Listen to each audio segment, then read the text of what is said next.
Hello doll friends, we are back at the Susan and Lou Nunez collection, and today we are going to do an untrunking. There is nothing more magical to me, and I know to many of you collectors out there, than opening up a trunk for the first time. It doesn't matter if it's been locked away for 200 years or 100 years or a week. It's always fun to open up a trunk and see what treasures we can find. So we have this beautiful size 0 Bru untrunked, and she is an interesting piece of fashion history in the Nunez collection. And I should tell you that their wardrobe dolls in this collection go back to the 18th century and go to about 1880. But with this piece, why I'm fascinated by it, it is a very specific fashion era, and this is known as the natural silhouette. Another name for these types of costumes are princess line dresses. Now, as a pattern maker and a kit maker and a dress designer, I am here to tell you that this, even though they look simplistic, to get all of this just right is not easy. And I'm going to start with this piece here, this ecru and lavender. When I first looked at it after it came out of the trunk, I thought, aha, we've got one piece that is not the natural silhouette. But then on examining it, and by the way, I've cleaned my hands with hot soapy water, it is in fact the natural silhouette. So the natural silhouette is usually a one piece, no bodice, no skirt, it's all one piece. In surviving garments for people, they're rare because gravity, it's a lot of fabric, hung up, eventually it comes apart, and it went out of fashion, so things were remade. So you've got one piece with creating the whole garment. But what they've done here that's very clever is built into the seam, they created this jacket front.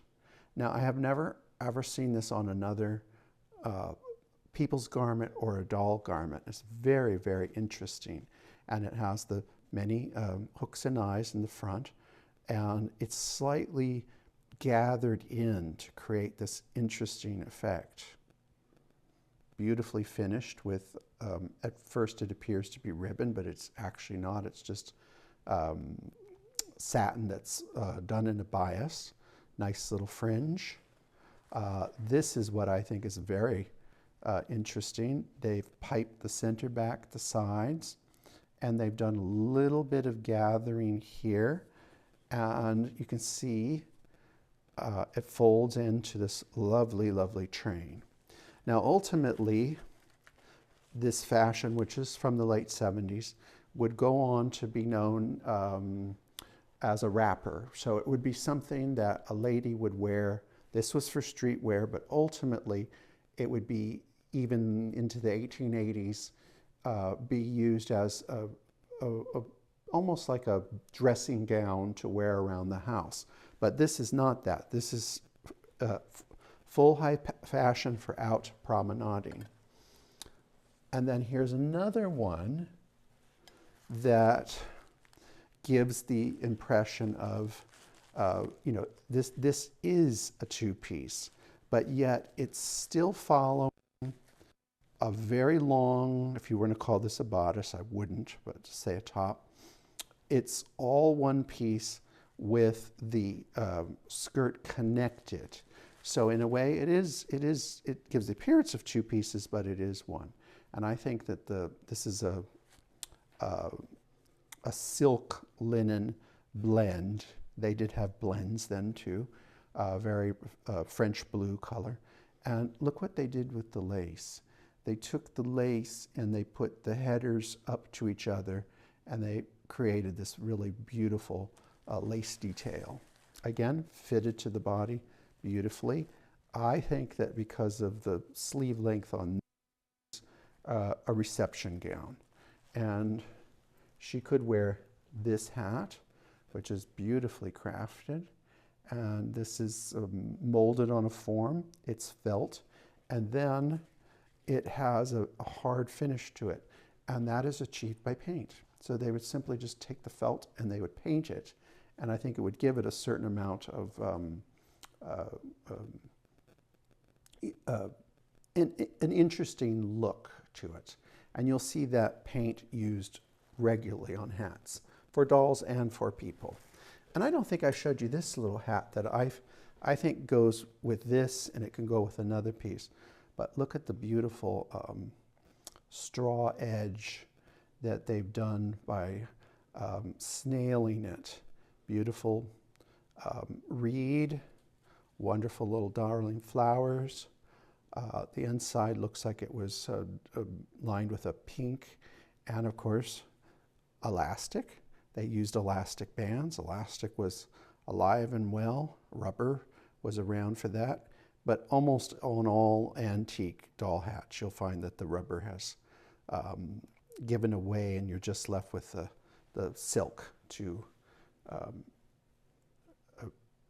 tie left. Now I'm going to step behind the cameraman, and I'm going to show you this one.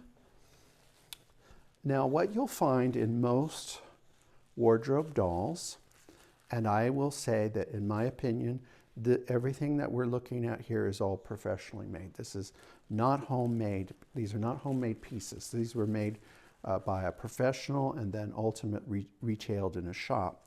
But even with a professional piece, you're going to find that the pattern for the doll is going to be used on all of the garments. It makes no sense to create 3 or 4 different patterns. You lose the fit all the time in that. What you do is you take the basic pattern and you modify it and make your changes. So this ensemble is basically the same as that, but it's been simplified. They've removed some seams. They've used the fabric, and I would think that this is a little linen, just a very simple linen.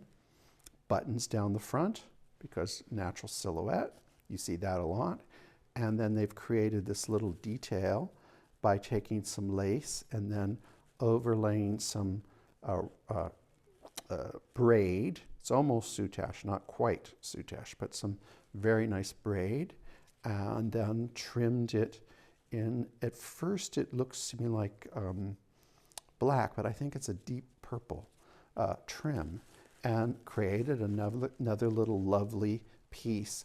This looks to me almost like a wrapper, something that you could wear around the house. And then I think pairing it with this is kind of lovely. And this is big for her, but this is not a purse. This is a sewing box. So this doll has a lot of sewing to do. Now the next piece that we'll look at, this is one of my theories of why I can pretty much say, besides the quality of the work, that this is a commercially made ensemble. I've seen this before. I've seen this exact dress before, and I know that we've had it in our inventory. And it's a stripe. And in the 1870s, this is late 70s, stripes were very, very popular. You'll see it in art of the time, Renoir, etc. They depicted ladies in stripes. Again, it's the natural silhouette pattern, not that much different from the other things, but what they've done is they've just added this little detail of these box pleats that are then folded down, tacked in place, and they're giving it a little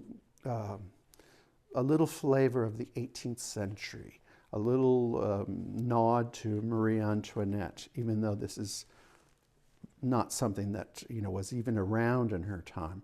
But I think she would have found the simplicity of it really lovely. But if you want to be up at night, look at this feather stitching, and this is really professional. It's not impossible to do. it's doable. But this is someone who really was highly, highly skilled. And I think the color of this is really, really lovely. But actually, if I were going to display this, and when we put this back into Susan and Lou's cabinet, I think we're going to put it back, if she'll allow us, having the back show, because this is really, I think, sensational.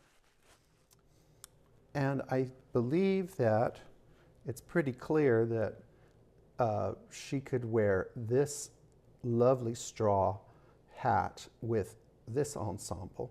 And I think at this period, she would wear this way, and it would be down towards the hat with this particular piece.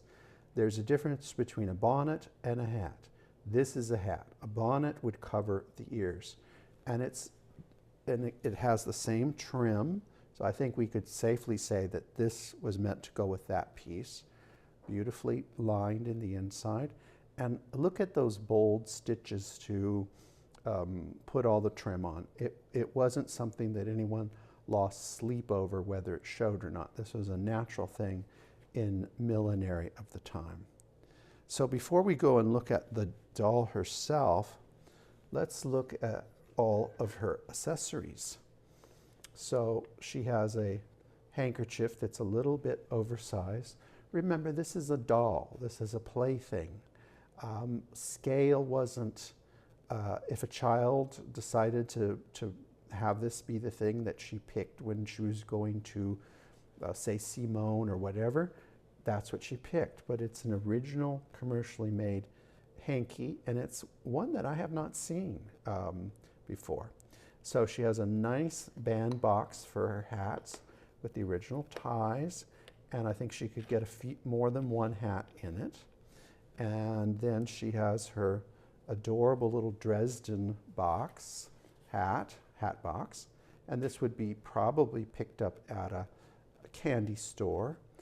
You can see that she's going to Rome, she's going to Paris, and I think it's two francs for this. It's got the original label on it, and she's also been to Rome, which I think is fun. Then calling was a very important part of the life in the 19th century, even into the 20th century. So she has her very petite calling card case, and when she went visiting, she would leave a card, and if she was visited, she would collect a card. So this would be the case, and I'm not sure. No, she's all out of friends, so there's nothing in there. But she would have her name on the calling card. Then for traveling, I think this is really a darling blanket. And remember, it was a lot colder then, and they didn't have the heat that we have available. So if you're on a train, this would be an essential thing to have. It has a little handle, and it's just a darling little size. And this, a lap robe is what this would be called. And then, of course, a muff, because again, you're very cold and you put your hands in that. And a muff also would not only keep your hands warm, you could also store things in it. You could put your handkerchief in it, you could put your valuables in it. We've all seen movies where ladies have a pistol in it. So a muff had a lot of uses. And evidently this girl is very, very pious. So we have 3 crucifix rosaries, two rosaries and one. These could have been the child's, but this is definitely a doll's crucifix. And you can see that it's got a lovely little decoration like coral. And I would imagine that they chose coral because coral had a protective element that was believed for children. And games, so we have our domino sets. Almost every French fashion doll, I will tell you, that we've ever handled has had a domino set. And it's just an essential piece. Now, in the jewelry, she's not wearing earrings right now, but these would be the earrings that this doll would wear to work with her ensemble. But I think it's much more interesting to look at them like this. And actually, earrings to me are the number one thing on dolls that are missing, and number two is a shoe or both shoes. So I'm okay with displaying it like this, and it gives you an opportunity to see. These are very, very well done pieces, and of exceptional quality. So the next item is this little photo book. Sometimes they're a royalty, sometimes there's blank pages, but I think that this little photo album means something to this child, because these are not recognizable people. And I want to point out the fact that this is about the size of today's standard postage stamp. So this is really, really tiny. And of course, photography was even at this period, was still a very exciting thing. Not everybody had it. And games, lotto games are something that you'll find regularly in French fashion dolls' wardrobes. And she's got her full game, and it looks like everything is complete. There's quite a few. Look at all those pieces. And I have never seen these little pieces numbered like that. So that's pretty fun. That's really fun. And then there's a dice, and then there's something in there but it's too small for me to open up. But this looks very, very complete. Now the question is, what are the rules and how does the game go? She would know at the time. And another thing that you'll find regularly in French fashion dolls' wardrobes is watches. And this little pocket watch has the 1,000-star pattern, which is, I think, one of the loveliest patterns. And if you've got money, which, let's see if she got any. Sometimes there's money in the bags. Let's have a look. We can see. Nope, she's broke. She's depending on Susan and Lou to make sure she's taken care of. But it's a beautiful handbag. You know, the great French designer Chanel has taken credit for the quilted bags with chains. You can see that she did not invent them. They were around a long, long, long, long time before her. And then, of course, the standard, all fashion dolls have some kind of a fan. In this case, she's got a nice bone fan, which I think goes with this ensemble. So let's take a good look at her trunk. So this is a above average type of trunk for a French fashion doll. And I have seen this trunk many times before, but I will tell you it's been in a much bigger scale. This is a very unique scale, and it has iron handles, which are really invaluable because these are the first thing that goes, and then this nice nail head design, and then very nicely lined. This is a classic French tray. They're usually always these woven so that you have air circulation. Think about dolls' clothing. You don't want it to get mildewy or moldy. You want to keep the air circulation. And then she has this rare piece, which goes into a slot here.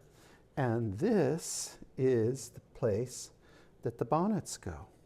So this would hold the bonnet when you're traveling. You would pin it into place, or you could use, we can't use it now, but you could use the, you see, that would hold the bonnet so that it stayed in beautiful condition. And then you would use this ribbon. You'd pull this ribbon up to get that out. This is a very nice feature. Usually I have found in trunks, not all the time, but most of the time, these are missing. It's a part that could easily be lost. So it's a very lovely, outstanding trunk. Sometimes you'll see stickers on it, sometimes you'll see names on it, but what I love is this petite size. So The next thing we're going to look at, last but not least, is the fashion model who lives in this trunk. And this is a really lovely size little Bru, early-ish Bru fashion doll on a standard leather body. And again, you can see natural silhouette, simplified, one back seam where we've seen multiples, but it's all within the same pattern. But look at the genius of inserting this belt in the back of the dress to give the back of the dress interest, and the really lovely trim. This is all simple. Actually, for costumers out there, there's only two elements. There's the base fabric and then the trim. The trim has been used to edge this ruffle. It's been used to create the bows down the front and the sleeve and neck decoration. But what a face. Isn't that a charming face? Now this hat has slipped over time, and I should have known better when I'm showing you this original skin wig. That's the way it should go on the face. It doesn't go like that. It goes like that, so that way you can see, look at those little flowers. I mean, we would give anything to have a nice supply of those. A beautiful two-part sleeve, which I don't think I mentioned in the other pieces. This is the era of two-part sleeve. And this material is a silk linen blend. And you can see the grain of the fabric is running horizontal instead of vertical, which by doing that, it gives the costume has a body to it without having to do that much. You don't really need any supporting undergarments, although she has them, to hold it out. And here is a correspondence from one of her dear friends, and she hasn't gotten around to replying yet, but you know, it takes a lot of work to be this beautiful. So here I love her even more now that her hat is on proper, and that's my bad. But I hope you've enjoyed this little peek at one of the fashion doll treasures of the Nunez collection. Bye-bye, friends. We'll see you later.